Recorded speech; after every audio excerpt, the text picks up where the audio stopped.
안녕하세요 여러분. 새해 복 많이 받으세요. 그리고 도키와 미국 주식 채널 온 것을 환영합니다. 오늘 리뷰해볼 종목은 저희 구독자님께서 신청해주신 하일리온이라는 기업이 되겠습니다. 이 회사는 6개월 기준으로 마이너스 39%, 1개월 기준으로 마이너스 16%, 그리고 5일 기준으로 마이너스 8.63% 빠진 종목으로 지난 6개월 동안 주가가 많이 빠진 종목이라고 할 수 있겠습니다. 먼저 시작하기 전에 아직 많이 부족한 채널이지만 그럼에도 불구하고 제 채널의 멤버십 가입을 통해 후원해주신 모든 분들께 진심으로 감사의 말씀을 드리고 싶고요. 구독과 좋아요를 통해 제 채널을 서포트해주시는 모든 분들께도 너무 감사의 말씀을 전해드리고 싶습니다. 혹시 리뷰했으면 하는 미국 종목이 있다면 언제든지 코멘트에 남겨주세요. 많이 요청받는 순서대로 자료 수집을 하여서 영상으로 화답드릴 수 있도록 하겠습니다. 그럼 시작하겠습니다. 하일리온의 포트폴리오에 대해서 알아보도록 하겠습니다. 하일리온은 자체적으로 생산한 배터리 시스템, 컨트롤 소프트웨어, 그리고 데이터 분석 시스템을 더해 전기 모터와 파워 일렉트로닉을 이용하여 전기화된 파워트레인 시스템 기술을 보유하고 있는 회사입니다. 처음부터 전기자동차 및 트럭을 만들고자 하는 니콜라나 테슬라와는 달리 이렇게 전기화된 파워트레인 시스템 기술을 현존하고 있는 이렇게 클래스 A짜리 트럭을 보완하거나 완전히 바꿀 때 사용됩니다. 클래스 A짜리 트럭을 하일리온의 파워트레인 시스템과 부분적으로 융합시키면 말이죠. 하일리온 하이브리드 일렉트릭 제품이 되는 것이고요. 기존에 있는 파워트레인을 하일리온의 파워트레인 시스템으로 통째로 바꿔버리면 하이퍼트럭 ERX가 되는 것이다 라고 생각하시면 되겠습니다. 먼저 하일리온 하이브리드 일렉트릭 시스템에 대해서 알아보자면은 크게 컨트롤 유닛, Thermal Management System, 배터리 시스템, 그리고 Intelligent Electric Axle로 구성되어 있다는 것을 보실 수 있습니다. 이러한 구성품들을 기존 트럭에 추가함으로써 일반 디젤 트럭이 하이브리드 일렉트릭 트럭으로 바뀌는 것을 말한다고 보시면 됩니다.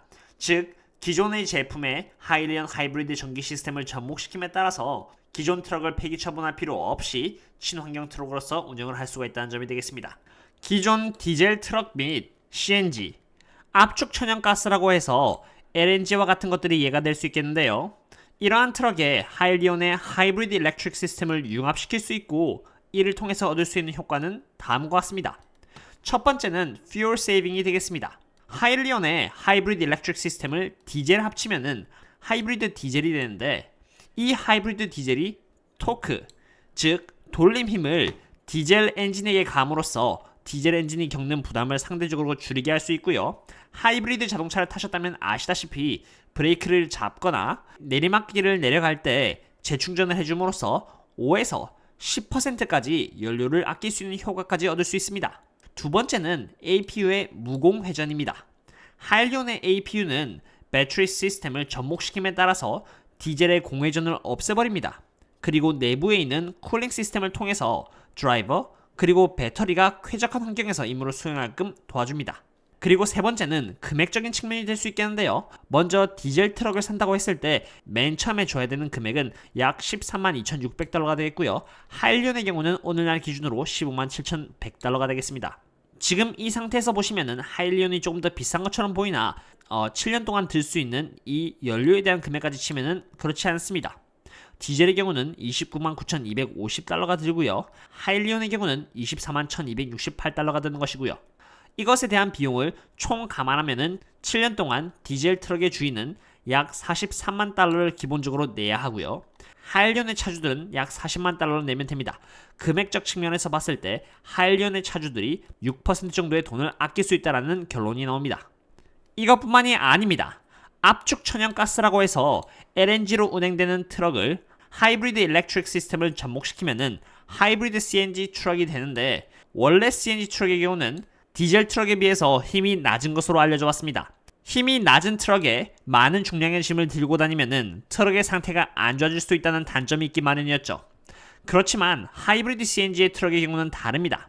하이브리드 CNG 트럭이 되면서 추가적인 마력과 토크를 가할 수 있는 힘이 생깁니다. 하이브리드 알고리즘은 CNG가 가하는 맥시멈 파워를 조절해서 언덕을 올라갈 때 또는 가속을 내야 할 때 더 많은 힘을 주게끔 조절을 할 수 있습니다. 뿐만 아니라 하일리온의 일렉트릭 엑셀은 추가적으로 120마력을 줄 수 있는데 이를 통해 디젤의 힘에 견줄 수 있는 마력이 될 수 있다는 것 또한 장점이 되겠습니다. 이번에는 하이퍼트럭 ERX에 대해서 알아보도록 하겠습니다. 하이퍼트럭 ERX의 경우는 전기 파워트레인 시스템을 말하는 것인데 이것은 기존 파워트레인을 통째로 전기 파워트레인으로 바꾸는 과정을 말하는 것입니다. 이 과정을 통해 그림에서 보시는 바와 같이 레인지 익스텐더 제너레이터 모터, CNG, RNG, 디젤, 하이드로젠, 바이오가스 탱크가 있고요. 배터리 시스템, 그리고 드라이브 모터가 들어가게 됩니다. 이러한 하이퍼트럭 ERX가 어떻게 작동하는지의 메커니즘에 대해서 간단하게 보시면은 처음에 연료 탱크에 있는 연료를 이용해서 제너레이터에 부착되어 있는 조그마한 터빈이 돌아가고요. 이 자기장 내의 터빈이 돌아감에 따라서 전기가 생산되면은 생산된 에너지는 이렇게 배터리 팩으로 들어갑니다. 그리고 충전된 전기 에너지는 다시 전기 모터를 돌리는데 사용이 되죠. 이를 통해서 실제로 자동차가 가속할 수 있게 되는 것입니다. 그리고 브레이크를 밟거나 내리막길을 이용할 때 모터가 제너레이터 역할을 하면서 다시 배터리 팩을 충전한다 라고 이해하시면 되겠습니다. 하이퍼트럭 ERX의 특징은 어떠한 종류의 연료, 그게 CNG가 됐든 RNG가 됐든 디젤이 됐든 하이드로젠 또는 바이오가스가 되었든 간에 트럭이 필요로 하는 전기 에너지를 생산해낸다는 점입니다. 게다가 이 시스템의 놀라운 점은 정부로부터 구매를 하는 전기 에너지의 가격보다 ERX 시스템을 통해서 생산해내는 전기 에너지가 32%나 싸다는 결과가 나왔습니다. 조금 더 쉽게 말하자면 충전 시설에서 충전을 하는 것보다 하이퍼트럭 ERX를 통한 전기 에너지가 더 싸다는 결과가 나온 것이죠. 지금까지 하일리온이 갖고 있는 비즈니스 포트폴리오에 대해서 알아보았으니까 이번에는 인컴 스테이트먼트에 대해서 알아보도록 하겠습니다.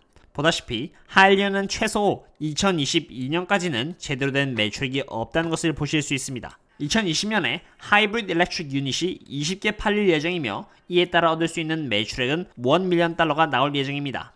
그리고 2021년에는 하이브리드 일렉트릭 유닛이 300개까지 늘어나 매출액은 $8 밀리언까지 늘어나겠습니다. 그리고 2022년이 됨에 따라 하이브리드 그리고 하이퍼트럭이 각각 4,100대 그리고 2,500대가 팔리면서 매출액 성장률 4,268.4%의 성장과 함께 $344 밀리언의 매출액 그리고 그로스 프로핏은 매출액 빼기 비용으로 $96 밀리언 그리고 처음으로 에비타에서 $8 밀리언 나오겠습니다. 방금처럼 이렇게 2022년에 본격적으로 하이퍼트럭 ERX의 매출액이 나오는 이유는 2022년 쿼터 1부터 하이퍼트럭 ERX가 본격적으로 생산이 되기 때문입니다.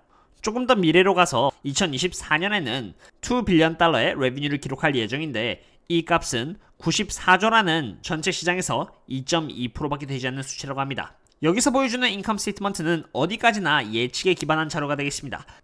지금까지 이 기업의 인컴 스테이트먼트를 통해서 어느 정도의 돈을 벌 것인지에 대한 예상치를 알아보았으니 이번에는 밸런스시트를 통해 현금과 부채의 비중에 대해서 알아보도록 하겠습니다.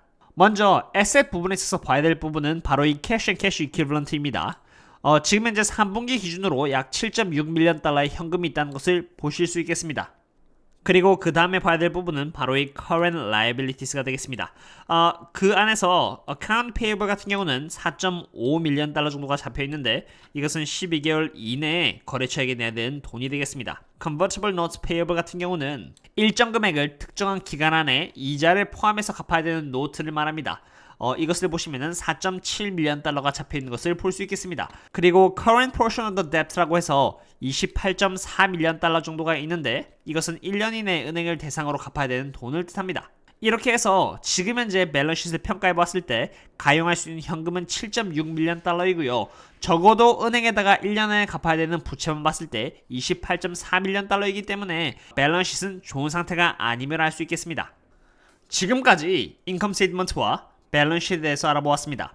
아직 기업은 제품을 만들어서 팔고 있지 않고 있어 예측에 대한 전망을 갖고 있을 뿐 제대로 된 인컴 스테이트먼트가 없으며 밸런스시트의 경우 회사가 갖고 있는 현금을 R&D에 사용하고 있어 이 회사가 갖고 있는 돈 또한 부채에 비해 적다는 것을 알게 되었습니다. 그렇다면은 이번에는 만약에 하일리온이 이와 같이 전망한 대로 매출액을 만들어낸다고 했을 때를 가정하고 밸류에이션에 대해서 알아보도록 하겠습니다. 밸류에이션 중에 한 개가 바로 이 Price over Sales Valuation이라는 부분이 되겠습니다. 이 PS 밸류에이션 같은 경우는 마켓 캡, 즉 시총에서 revenue라고 하는 이 매출액을 나눴을 때 나오는 것이 이 PS 밸류에이션이라고 하는 것입니다. 마켓 캡 같은 경우는 발행된 주가, 즉 outstanding number of shares에서 주가를 곱하면 나오는 것이 바로 이 시총이 되겠습니다. 지금 현재 하일리온에 발행된 주가 숫자는 약 1억 5,390만 주를 발행했고요. current share이라 해가지고 지금 하일리온의 현 주가 상태는 16.56달러입니다. 이 16.56달러와 발행된 하일리온의 주가 숫자를 곱하면은 하일리온의 시총은 2.5 빌리언 달러 정도가 된다는 것을 보실 수 있습니다. 그래서 이렇게 마켓캡, 즉 시총은 구했고요. 그리고 그 다음에는 매출액을 나눠봐야겠죠. 만약에 하일리온이 2024년까지 하이브리드 일렉트릭의 유닛을 15,500대 그리고 하이퍼트럭 ERX를 19,000대를 판다고 했을 때 예상되는 매출액은 2.091 빌리언 달러 정도가 되고요. 방금 제가 구한 시총에서 2.091 빌리언 달러라는 이 매출액을 나누면은 1.21이라는 PS 밸류에이션이 나옵니다. 하일리온이 성장주라는 것을 봤을 때 지금 PS 레이쇼가 1.1이라는 것은 굉장히 저평가되어 있는 멀티플입니다. 그리고 이러한 1.1의 멀티플은 전체 시장의 2.2%밖에 되지 않는 매출액에 대한 멀티플이며 앞으로도 성장 동력이 많이 남아있음을 말해주는 것을 뜻합니다. 이러한 저평가 멀티플이 시장의 눈을 사로잡고 제대로 된 평가를 다시 받느냐 안 받느냐의 문제는 다음과 같은 미래 전망이 얼마나 잘 풀리냐에 따라 갈리겠습니다.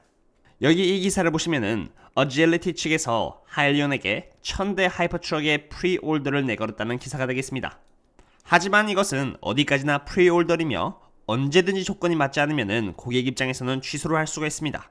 그렇기 때문에 하일리온의 예상 매출액이 실제 성과를 내려면은 다음과 같이 최소 2022년까지는 하이퍼트럭 ERX가 만들어져야 하며 대량 생산 준비가 되어 있어야 하겠습니다. 아까는 하이퍼트럭 ERX에 대한 기사였는데요. 이번에는 하일리온의 하이브리드 일렉트릭 시스템에 대한 것입니다. 여기 보시면은 CAT placed 5 of its compressed natural gas fuel Freightliner Cascadias with Hyliion for hybrid conversion 이라고 되어 있습니다. 이 기사에 따르면은 CAT는 5개의 CNG fueled 트럭을 하일리온의 하이브리드 일렉트릭화를 주문했다고 적혀 있습니다. 그리고 추가로 If things are going well, the goal would be to equip the 100 or so trucks in the fleet, said Daniel Goyat, president of the CAT. It all depends on the result that the product will give 라고 적혀있죠. 만약 모든 게 잘 굴러가면은 CAT는 100개의 트럭을 하일리온의 하이브리드 일렉트릭화하고 싶다고 했고 그것에 대한 여부는 얼마나 제품이 좋은 퍼포먼스를 내느냐에 따라 달려있다고 CAT의 회장 데니엘 고야트 씨가 말했습니다. 이렇게 CAT의 주문을 시작으로 더 많은 클래스 A의 트럭이 주문을 받을 때 하일리온의 주가는 제가치를 인정받고 상승할 것으로 예측이 됩니다. 지금까지 영상을 보셨으면 아시다시피 하일리온의 비즈니스 모델은 근본적으로 테슬라 그리고 니콜라와는 다르다는 것을 이해하셨을 겁니다. 테슬라와 니콜라는 가장 처음 도화제 단계에서부터 친환경 자동차를 만드는 회사라면은 하일리온은 기존에 있는 클래스 A짜리의 트럭을 부분적으로 하이브리드 전기화 및 ERX 하이퍼트럭과 같이 전기화로 바꿔버린다는 특성에 큰 차이가 있습니다. 이미 천연가스 기반의 연료는 미국 전역에 배치되어 있고 지난 5년 동안 트럭이 RNG라는 천연가스를 연료로 사용한 상승률만 해도 577%에 육박합니다. 친환경 트럭을 처음부터 디자인해서 만드는 것보다 지금 이미 운영되고 있는 트럭을 친환경화 업그레이드 시키는 것이 트럭 차주의 입장에서는 조금 더 현실적인 방안이지 않을까 생각하게 됩니다. 전기 트럭을 처음부터 만들지 않고 업그레이드했다고 해서 성능이 떨어지는 것도 아닙니다. 하이퍼트럭 ERX의 주행거리는 1300마일로 테슬라와 니콜라가 보여주는 거리를 훨씬 웃돌고 있습니다. 페이로드 캐패시티라고 해서 트럭이 실을 수 있는 중량 또한 ERX가 가장 높습니다. 심지어 디젤 연료를 사용했을 때보다 훨씬 더 많은 중량을 실을 수가 있네요. 리퓨얼 또는 차지 타임을 봤을 때 확실히 기존의 LNG 연료를 전기 에너지로 전환해서 사용하기 때문에 소요되는 시간 또한 굉장히 적습니다. 어떠셨나요 여러분? 오늘은 하일리온에 대해서 리뷰를 해보았습니다. 하일리온은 지금 매출을 만들고 있는 회사가 아니며 꾸준히 영업비용으로 소비를 하고 있는 회사이기에 지금 현 시점으로는 펀더멘털이 좋은 회사는 아닙니다. 그나마 다행스러운 부분은 실제로 2020년 12월 16일 나온 기사에 의하면은 바클레이스가 하일리온을 대상으로 오버웨이트 레이팅으로 바꾸었고요. 이것은 하일리온 주식의 비중을 더 키워야 한다는 의견으로 하일리온 주주님들께는 그나마 다행스러운 소식이라고 할 수 있겠습니다. 앞으로 하일리온의 주식이 상승하냐 마냐에 대한 여부는 하일리온이 갖고 있는 두 개의 제품 하이브리드 일렉트릭 시스템 그리고 하이퍼트럭 ERX가 여기 2022년을 기점으로 대량 생산에 성공한다고 했을 때 여부에 달려있다고 볼 수 있겠습니다. 지금 현 주가는 굉장히 저평가되어 있는 상태라는 것을 여기 PS 밸류에이션을 통해서 확인을 했고요. 기사에 적혀있는 바와 같이 지금 현재 목표 주가는 $20이며 27%의 상승 포텐셜을 갖고 있다고 적혀있네요. 이러한 부분은 그저 전체 시장 대비 매출액 2.2%에 대한 밸류에이션일 뿐이며 하일리온 측에서 제시한 시간표와 같이 성과를 이뤄줄 수 있다면 하일리온이 갖고 있는 포텐셜은 클 것이라고 개인적으로 생각하는 바입니다. 그러나 언제나 하일리온이 제시한 시간표 또는 퍼포먼스를 발휘하지 못할지도 모른다는 것을 염두하시어 분할 매수로 항상 대응하셔야 한다는 점을 강조드리고 싶습니다. 지금까지 봐주셔서 감사드리고요. 2021년 1월 1일 새해가 밝았습니다. 가족들 그리고 사랑하시는 분들과 함께 화목한 시간 보내셨으면 좋겠고요. 또 다른 영상과 함께 찾아뵙도록 하겠습니다. 여러분 그럼 또 다음에 만나요. 해피 뉴 이어.